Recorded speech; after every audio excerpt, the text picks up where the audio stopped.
Hi, everyone. Thank you for joining us for Retail Media's CTV opportunity. I'm Paul Verna, Principal Analyst at Insider Intelligence, and I'm joined by two very special guests from Movado Group. We have Behzad Soltani, President Commercial and CTO. Welcome, Behzad. Hi, Paul. It's great to be here. And we have Alicia Reich, Vice President of Digital Marketing. Welcome, Alicia. Hi, Paul. Great to be here. So before we begin, please let us know where you're tuning in from. You can do that by using the chat window on your right, and most importantly, ask questions. So with that, let's go ahead and get started. Behzad, I'd like to begin with you. Could you give us a snapshot of the Movado Group? I know you have your flagship brand, but also other owned and licensed brands in the portfolio. So if you could just walk through that for us, that would be a great starting point. Absolutely. We are widely recognized by our flagship brand, which is Movado, but we actually have 10 brands in our portfolio. We make luxury and fashion watches and jewelry, right? So in our own brands, we have Movado, Movement, Olivia Burton, Ebel, and Concord. And in addition to those, we have 5 well-known licensed brands, Coach, Tommy Hilfiger, Hugo Boss, Lacoste, and last year we added Calvin Klein that we're really excited about. We are a global company and we design, manufacture, and distribute for all of these brands. And we have both wholesale and direct-to-consumer channels.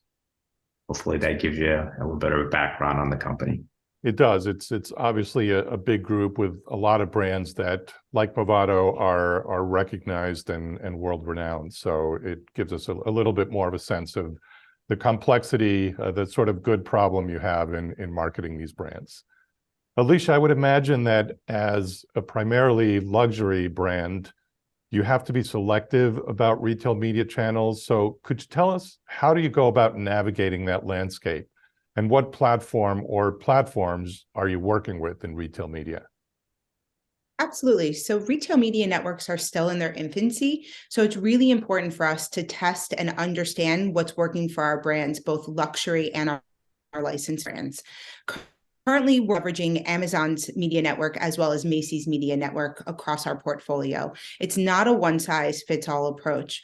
Really, as we look to outside stressors impacting the retail industry, it's really important for us to get smarter with where we focus our dollars and leverage them to really kind of stretch them out and get efficiency. So retail media networks have allowed us to do some testing, reach our customer at lower costs, and we're seeing less competition there as well. It allows us to be able to really leverage data-driven targeting to reach our customers, both mid and upper funnel, to help build our brand equity. The way we work with our retail media network partners is we really start with what are the customers we're trying to reach, who are they, and then we partner with the retail media network to use their customer data to better create a customer target and leverage our creative together to really build that foundation for our plan. So you hit on some interesting points there, Alicia. One is that retail media is in its infancy, or definitely an emerging channel. You also mentioned that you're working with Amazon and Macy's. I'm wondering on that last point, so is 2 retail media networks a comfortable sort of sweet spot, or are you looking to expand that range? I know a lot of marketers feel overwhelmed with almost too many choices, or at least marketers that are, like CPGs who have a lot of potential networks at their disposal. I mean, in the luxury space, maybe less so, but I still think there are more options. And I'm wondering how you go about sort of narrowing those options. We started with partners that we knew we had an opportunity based on our customers, our businesses, and really, as we're testing and learning, we needed to start small. We only have so many resources, and that's being human resources as well. So we don't want to kind of stretch ourselves too thin. We want to be able to leverage those networks, find their customers, and really create strategic plans and not try to do too much at once. I think it's probably unique to each business how much you can take on, or what's the right kind of total number of networks you want to work with. It really is unique to each business and what your goals are for that year. Behzad, I understand that more than half of the group sales happen outside the US. So Can you give us your perspective on which markets around the world are more evolved than others when it comes to retail media? Sure, Paul, that's correct. We have operations globally, and in addition to North America, we have large presence in Europe, Middle East, Asia, and Latin America. As it was mentioned earlier, our retail media just really is rapidly evolving, and the growth of digital channels really just has made that a very interesting channel. During COVID, like everybody else, we saw a massive bump in penetration of our digital, not only our own, but our retail partners as well. So that really it helped us to kind of optimize our retail mix of where we spend our digital dollars. And from one thing we do see is digital moves fast, right? So as these retailers roll out an offering in North America, for example, like Amazon, it's very quickly followed by Europe, Middle East, and we tend to just follow those and go and leverage the offering based on the performance. There's some other factors. One I would say how concentrated the digital and kind of the penetration is. For example, in China, you have like Tmall and mostly, and then to a degree JD. They just dominate, right? They're so big that really it's super concentrated. So that's where I would say that in that particular region, there's you have really one dominant player versus in Europe and North America, we see a lot more retailers and there are a lot more options. And I would say, but it is moving really fast and it's just evolving really quickly, and everyone is quick to jump on the bandwagon and leverage the obviously the capability. Yeah, we're definitely seeing a lot of activity in different parts of the world and trying to respond by reporting on what's happening in Europe and Latin America, Asia. And yeah, I think if we have this conversation a year from now, the spectrum will probably have changed, and you'll probably be pursuing a lot of opportunities that have been created in that year. Absolutely. Pivoting now to connected TV, since that's we really like to get at the heart of CTV and particularly the convergence between CTV and retail media. So our estimates show that about 3/4 of e-commerce channel ad spending goes to search, and then the rest goes to display. CTV is, by our definition, part of that display bucket. So really what it means is that CTV is still a relatively small part of retail media ad spending.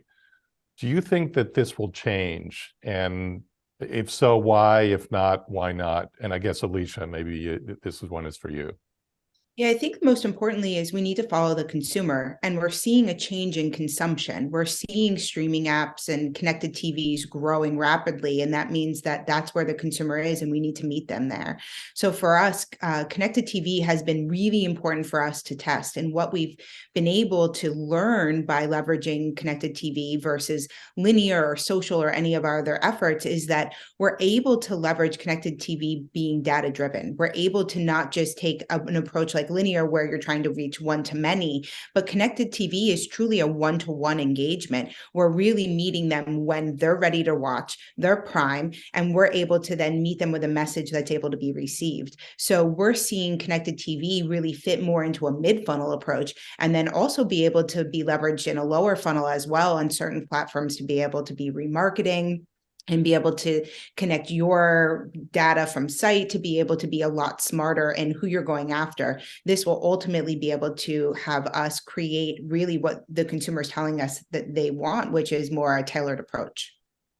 Yeah, I mean, when we look at our forecasts, I mean, CTV is still the fastest growing format. And I think part of the reason is because of what you just articulated, Alicia, which is that, at least in theory, it's sort of like the best of all worlds, or, offers that potential. I guess another thing about CTV, and I just want to follow up with you on that, is demographics. I mean, obviously, linear caters to a much older customer than CTV. Is that part of the thrust as well? I mean, I totally get the data-driven part, where in the funnel it sits, but tell me a little bit about the demographic targeting that you're able to do on CTV and, customers you may be missing on linear?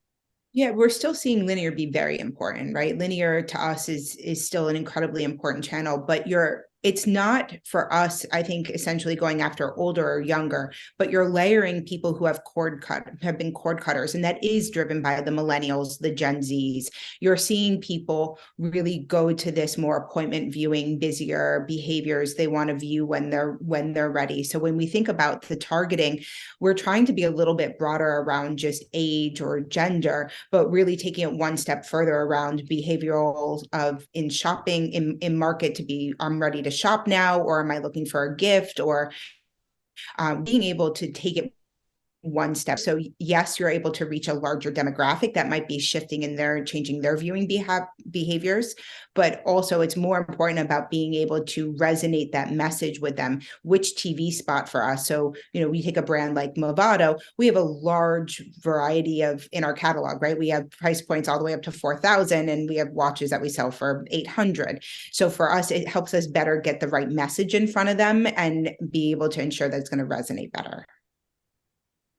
So one of the examples, probably the clearest one, of the convergence between retail media and CTV is Amazon's ad-supported video platform. So now, of course, they've licensed Thursday Night Football exclusively, and they stream that on Amazon Prime Video.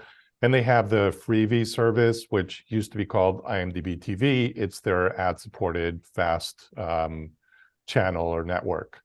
So how important is this sort of combined CTV retail media opportunity in your marketing mix, especially given that you are working with Amazon? We were able to leverage Amazon OLV during our Q4 campaigns for Tommy Hilfiger. So we were able to really leverage video to be able to target that upper funnel audience with a goal of capturing share of voice during this really competitive time frame. By leveraging OLV with Amazon, we were able to use the data signals they have from their customers that really tell us not just who's in market, but who's past purchasers, gifting, what people have added to their cart, maybe purchased on or they're sitting on. And we were able to target brand fans that also had a high affinity for streaming TV and video. And this really provided a more effective audience segment for us than our typical efforts of just cross-selling or people that we know that like watches or in the vertical. By leveraging these in-market data signals, we were able to be more efficient in our lower funnel as well by investing in that upper funnel. We saw campaigns like sponsored brand store landing page ad campaigns have a higher efficiency than our everyday baseline as well. What was really interesting is the high video completion rate. We had an 86% video completion rate on 5 million video views, which in that holiday timeframe, everybody's frantic and distracted. It was great to see that the content was resonating. And we were able to also partner with Amazon to do a brand lift study, which came out to show statistically significant lift in brand awareness during this season, which really solidified that we were able to reach that qualified audience interested and the content was resonating, which we were able to see in the higher efficiency across the funnel. So for us to leverage both CTV, which we know is a one-to-one targeted campaign effort, along with retail media networks with their data signals for their consumers, we're able to just be a lot smarter in what we're doing and see that efficiency that we're looking for.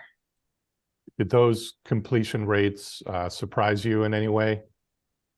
Yes, they're definitely higher than things we've seen on other platforms that are video platforms. And I think it really does go to speak of the leveraging the data to be targeted. We were much more targeted than we have been able to be on other platforms because Amazon knows so much about their consumer, not just brand affinities, shopping behaviors, browsing behaviors. And that for us is fantastic to unlock. Azad, are you able to give us at least some rough estimates of how much your retail media budget increased last year and maybe what kind of increase you're budgeting for this year on a percentage basis?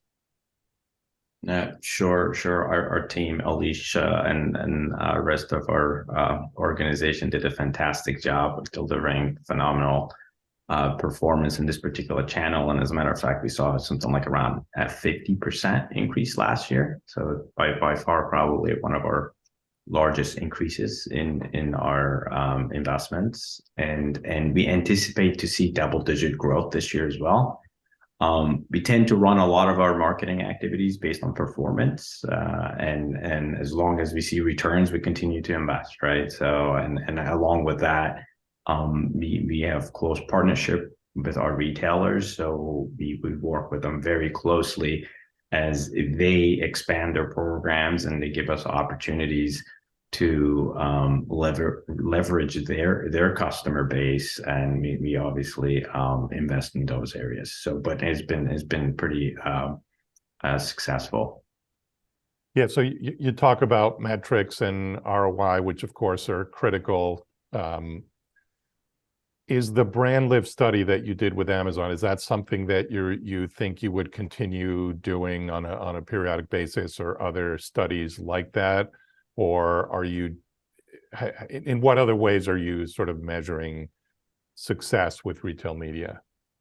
Of course, obviously, it is one of those things. So obviously, the key driver is sell through, right? Like for us, so that it's a big indicator. It tells us how well it's doing.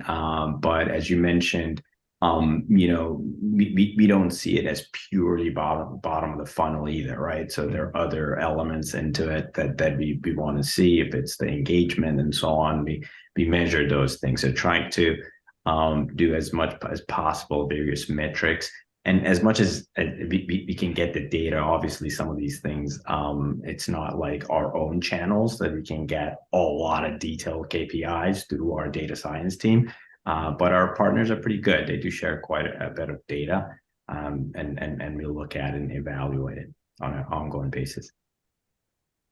And when it comes to your budget allocations, I mean, I know, you're obviously targeting growth in retail media for this year based on the performance last year. So are these budgets being reallocated from social, from linear TV, from somewhere else? Like what is the kind of flow of, how you're reallocating budgets to accommodate all these emerging channels? Yeah, it's a great question. Look, again, back to our portfolio, we have such a wide, we have luxury and you have fashion. So the consumers are a little different. The budgets are a little different, how we allocate them. So just not one solution does not fit all, right? So it is a little different. But one thing that I can say for sure is that for the past, year or maybe a bit longer, what we have been seeing, like many others, is the performance of those traditional social channels that were just the backbone of digital have declined due to the iOS changes and some other things. So and that has been one area we pulled back, and we continue to optimize our investments, right? So as we pull back there, we add in this channel. But look, the way I look at it, just like everything else, early on, there's less competition, so you get great performance. And then as you're running a program, probably people are hearing some of this and seeing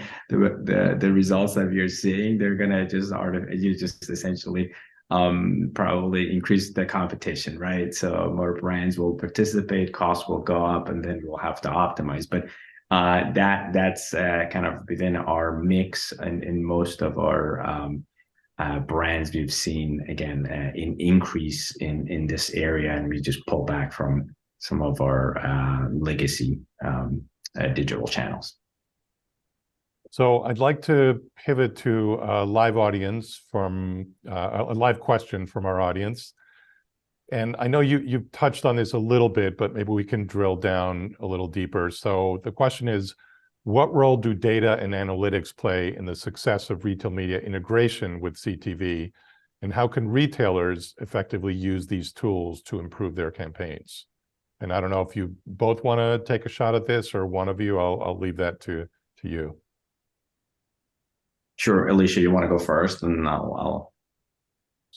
Sure. I will say in my role, I am nothing without my analytics partners. I am truly like, we are a team, and we are each other's partners, right? So my team, and we create strategies, and we think we have the right audience, and really it's important to have kind of that validation and that partner there to kind of give you the double look and say, yes, you're on the right track, or no, you're almost muddying it, or there's an opportunity here, right? As marketers, we're so focused on who are we going after, what is our end goal, what's the content. There's so many factors that it's hard for us to take that step back. And so retail media networks offer this wonderful opportunity to leverage data sets that aren't yours, that you're using and exhausting day in and day out on all of your other channels.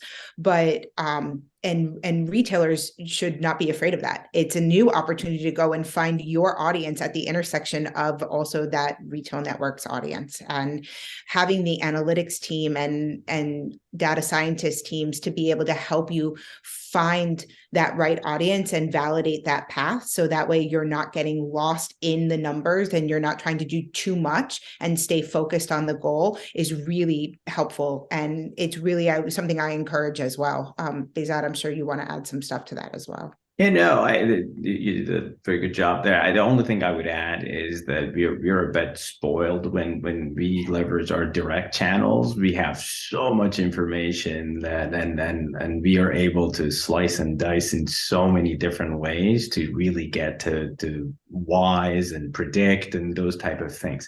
When you're using some of these other channels, you just don't have that visibility, right? And rightfully so. I mean, ultimately, we are on a platform, and those are not our direct customers. They're our direct consumers, but not they're our retail partner customers. So we don't get all that information. So it makes it a little bit less, I would say, kind of clear as what we are used to seeing in our analytics. And that's one thing. Is that it's early stages. I'm sure from both sides, ours and our retail partners, is just going to keep getting better, and they're going to open up, give us more data.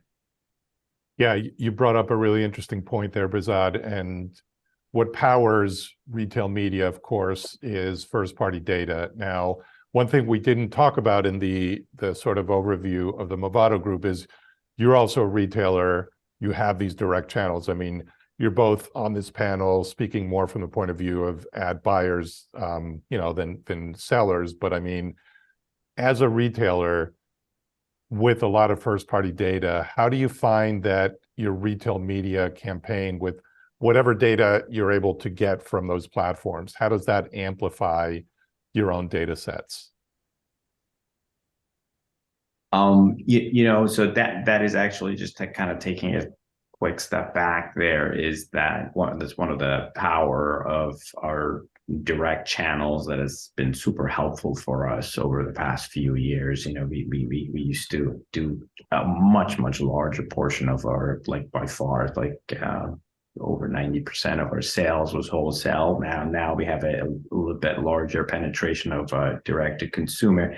That does help us quite a bit with that first party data, as you're talking about. And we look at things in an omni perspective, right? So, and our definition of omni is exactly that notion of our channels, our retailers, omni channels, and on marketplaces and so on. So we have this ability to essentially, it's our job to bring all that data and share it. So as we see wins and traction on our own channels, we quickly share those with our retail partners as well, to try to kind of tune the performance of our presence and so on their channels. So again, we tend to try to make sure our consumers have access to our products, whatever channel they like, right? So we certainly want to make it more convenient for them. And as it comes to marketing, it's the same way. So, right, whatever I think is more effective.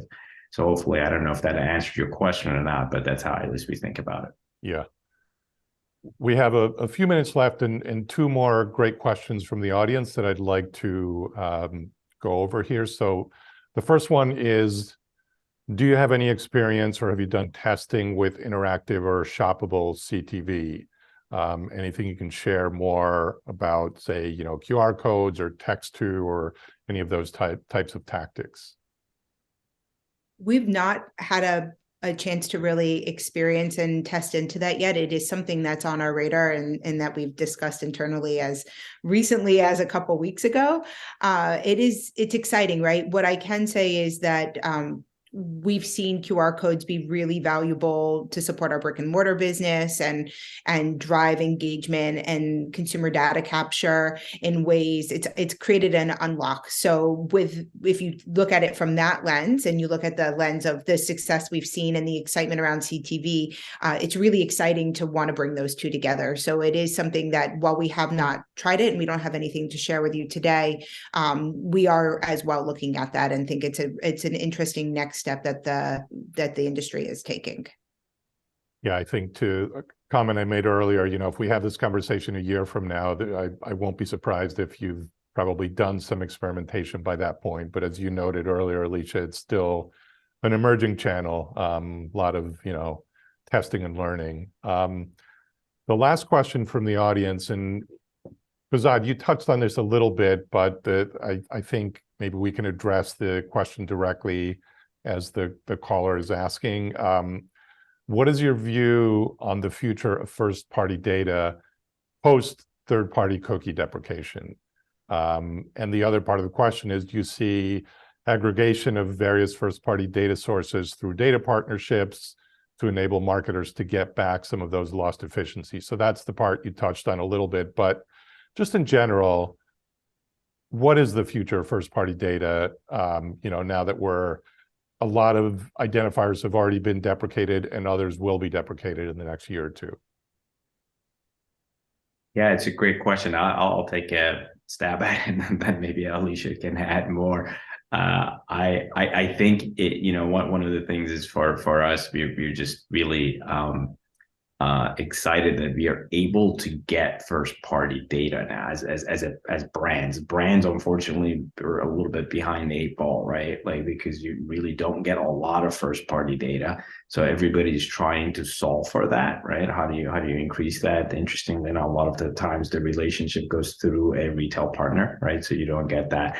But we are heads down across every channel that we have, trying to obviously optimize and make sure we're expanding our first party data. I think you've seen, it's like one of those spaces that everybody the cookies were supposed to go away, like, I don't know, it was like 18 months ago. It was like a mad dash. Everybody did a bunch of stuff, and then all of a sudden Google pushed it back, and so on and so forth. So I do think it's just as additional privacy and security elements come in, and those things are just going to become more and more restricted. And we just have to find better ways to really encourage the consumers to share with you, so you can then leverage that, leverage their willingness to give you the information to do the personalization, customization, and targeting.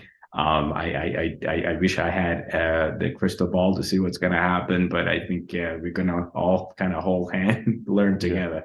I don't know if Alicia, if there are things you want to add to that. I think the most important thing right now is as advertisers and as brands, we need to prepare now. We can't wait. And we have been preparing over the past couple of years, things like on social conversion-based API known as CAPI, setting up your direct connect to platforms and leveraging clean rooms. And as it relates to retail media networks, Amazon has recently launched AMC, their marketing cloud, which is essentially their clean room solution. So they too realize that they need to bring an environment together where brands can bring their first party data in, protect it, and then overlay it with their retailers' data, correct? And then be able to then better target. And the hopes of that, right, is not just being able to market and leverage that data for reaching audiences on the retailer's platform, but also then how do we take it the next step and leverage it to target, to bring them to your direct to consumer site, deduplication, and really starting to look at creating unique view of the customer, whether it's a brand favorable customer, or is it a channel favorable customer? Those are more the conversations, and where retail media networks really allow us to expand and look beyond just our direct consumer data, identifying the Movado customer, the Tommy customer at these different retailers. They look a bit differently, and that's what's most exciting as a marketer. Well, my Movado watch is telling me that we're at time, actually a little bit past time. So Behzad and Alicia, thank you so much for this great content, for answering all the questions from me and from our audience. We really appreciate your contribution. Next up, we have two analyst-led panel discussions.